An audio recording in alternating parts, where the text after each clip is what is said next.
Nick was confused when he answered his phone. "Hello?" he said. He had just gotten off the phone with Dorothy, and he couldn't think of a reason why she would call him again. "Did you really write this check for Frazer? Did he trick you?" she asked. Nick's head began hurting. Why would Frazer tell them? He wondered. "I wrote the check, but he didn't trick me," Nick replied. As much as he wanted to throw Frazer under the bus, it would be worse to admit that Frazer had outsmarted him. There would be wide-reaching consequences if it got out that someone like Frazer could trick him. "Are you sure? This is a lot of money. It's okay to tell us if he tricked you," Dorothy said, hoping he remembered their conversation. She couldn't understand why he was defending Frazer. "He must realize if he defends him, he doesn't get to be with Natalia, right?" she wondered worriedly. "I wouldn't lie to you. If you don't believe me, go cash it at the bank tomorrow," Nick replied, before hanging up. Dorothy glared at Frazer. "You're shameless.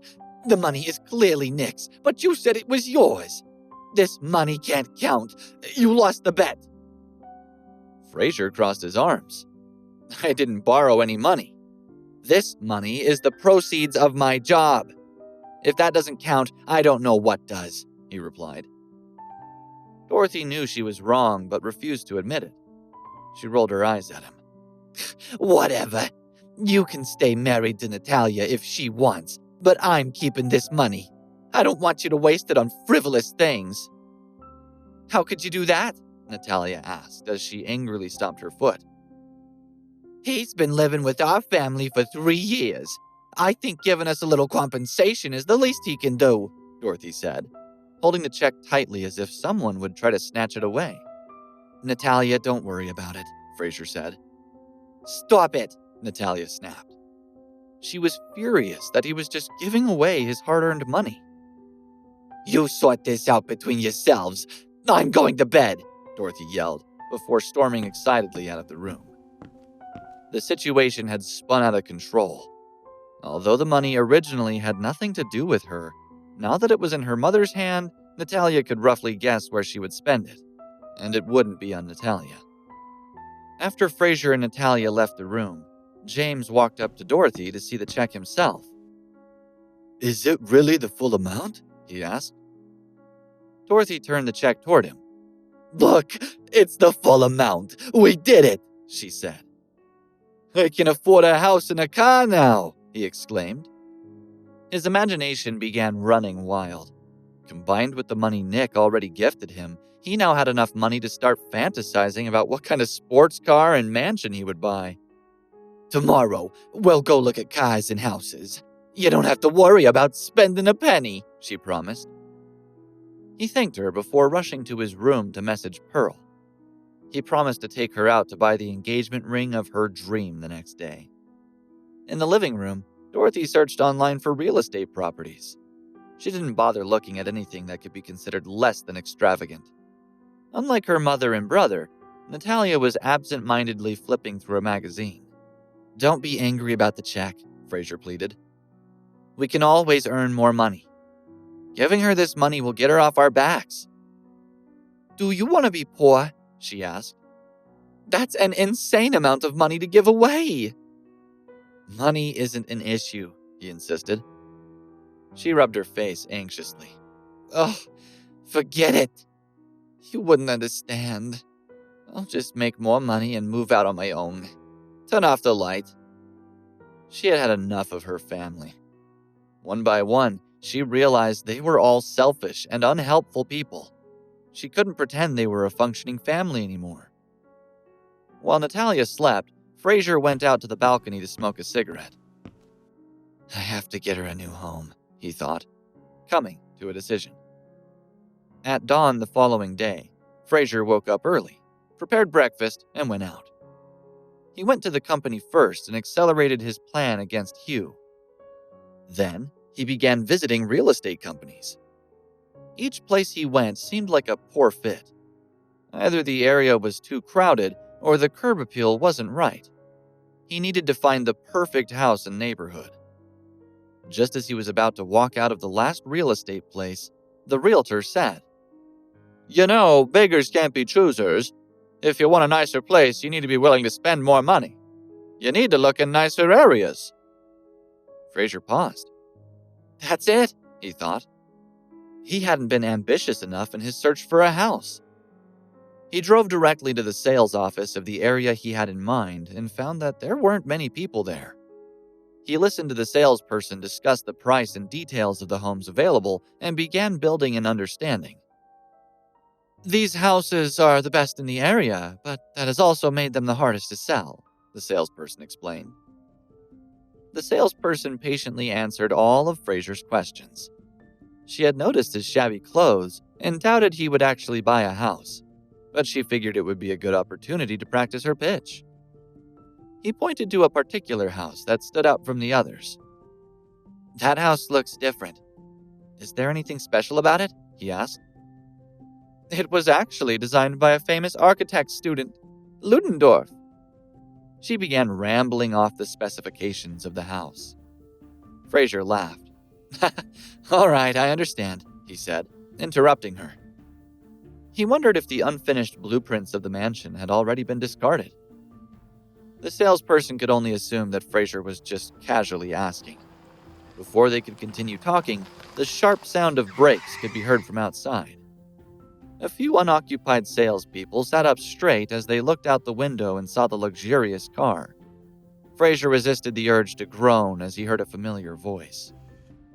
A scarlet sports car pulled up outside the sales office, much to the staff's excitement. As they quickly straightened their ties and cleared away an old sandwich wrapper, one of their team members rushed out to greet the driver. Even if the couple in the car bought the cheapest one, their commission would be in the thousands. Earlier that month, James and Pearl took the money Frazer had given Dorothy and went straight to a car dealership, specializing in Italian sports cars. Dorothy wanted to go with them, but James stopped her.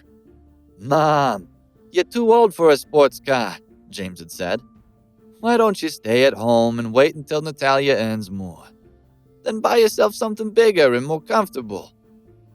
With that, he had driven off, leaving her on the sidewalk, waving dejectedly. "Be careful," she shouted to his fast-disappearing car.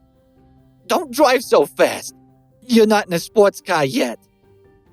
She wiped a tear from the corner of her eye. She was so pleased that James was finally getting what he apparently deserved. "This car is great," Pearl said excitedly, as she walked around the dealership and stopped to admire an elegant sports car. "I think we should buy it." She couldn't believe the turn her life had taken in the last 24 hours. A new car and an incoming new villa. It didn't get much better than this. "If that's what you want," James said, assuming the attitude of a successful businessman. With that, he handed over more than half of the money and signed the paperwork. As soon as they got into the car, Pearl suggested they look at the villas in the new Santa Ana complex. They were said to be the best in San Clemente. James hadn't needed much persuasion. He had also planned to take her to Diamonds Inc. later to buy a ring. "Honey, you're so sweet," she replied, her hands shaking with excitement and images of sophisticated dinner parties with wealthy neighbors running through her head. The salesperson at the housing complex greeted them as soon as they stepped out of the car. "What sort of villa are you looking for?" he asked, bypassing all small talk and getting straight to the point. "The villas at Santa Ana are definitely the best in the city." James swelled with pride. He could get used to the flattery that rich people received. "I like your car," added the salesperson. "Only a man with a car like yours is worthy of living in a place like this. What did it cost you? You must have spent $100,000 on it." James glared at him. "No, I did not," he replied indignantly. "I hope your knowledge of houses is better than your knowledge of cars. It cost me way more than that." By this time, more of his colleagues had arrived. James looked at them, a haughty expression on his face. "Are all of you as ignorant as this man?" he asked. "If so, it looks as if I'll need to go somewhere else to find a place to live." In his mind, A $100,000 car was no better than a garbage truck. Some of the salespeople began to walk away. No amount of commission was enough reward for dealing with such a rude man. Only one salesperson remained, an experienced man used to dealing with impolite rich men. He also knew a little about Italian sports cars.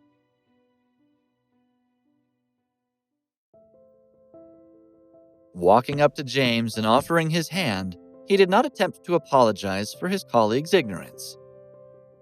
From the sounds of the brakes, I'd say the car's worth at least double that, he said. It's certainly not a car that the average man can afford. James nodded in appreciation, pleased that at least one person understood his importance. Hector Fernandez, said the salesman, as James shook his head. My colleagues aren't interested in fast cars, I'm afraid. He didn't add that he only knew about such cars because it allowed him to flatter people like James and charge them more for houses he was selling. Quite often, his flattery had earned him a sizable tip on top of the commission he received for each sale he made. Come this way, he added, inviting James and Pearl into his office. As soon as James entered the office, he looked around. It was well appointed and tastefully furnished. There was another customer inside, talking to a young saleswoman. James looked at him closely. He looked familiar. The man turned around, and James's shoulders sagged. It was Frazer. James's mind began to whir, wondering what Frazer was doing in such an exclusive sales office. He may have given an enormous sum of money to Dorothy the previous evening, but he was still a penniless loser in his eyes. Perhaps he's delivering a letter on behalf of his boss, he thought cynically, deciding to put the man out of his mind. Mr. Laplace, said Hector, starting his sales pitch.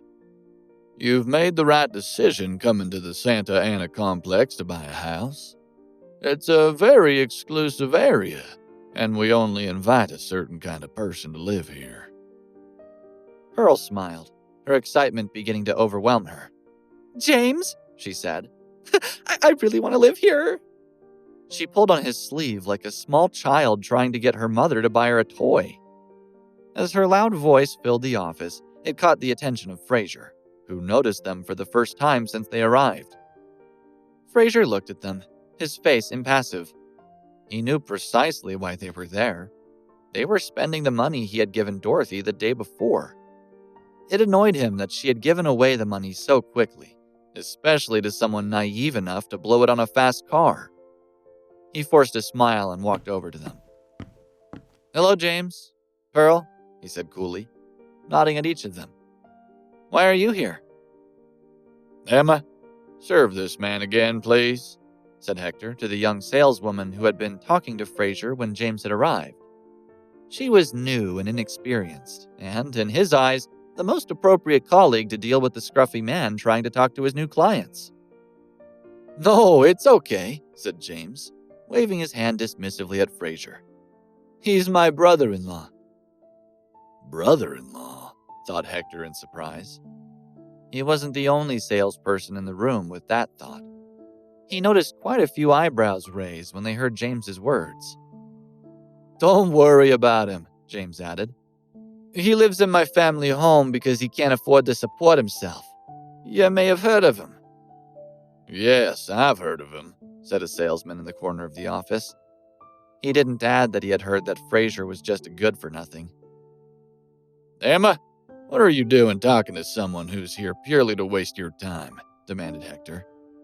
Did you ask to see his financial credentials, or were you serving him purely to get out of doing any real work? But, sir, during the training course, I was told to be polite to all customers, regardless of how they're dressed, she replied, trying to defend herself. But no one was listening. Frazer, said James, looking down his nose at him. Hurry up and go back to your security job before Brett misses you. If you don't earn anything this week, I'll get my sister to divorce you. Apart from Emma, all the salespeople in the room burst into a chorus of derisive laughter. James had told them all they needed to know about the poorly paid security guard standing before them. James was on a roll. "Mom gave me the money to buy the car this morning," he said, gloating. He wanted Frazer to know that he was spending the proceeds of Frazer's hard-earned cash and that he was enjoying himself too. He hoped that Frazer was feeling terrible. Hey guys, Frazer here. Listen to the full episode of Unraveling the Son-In-Law exclusively on Pocket FM app. Click the link in description to install the app now.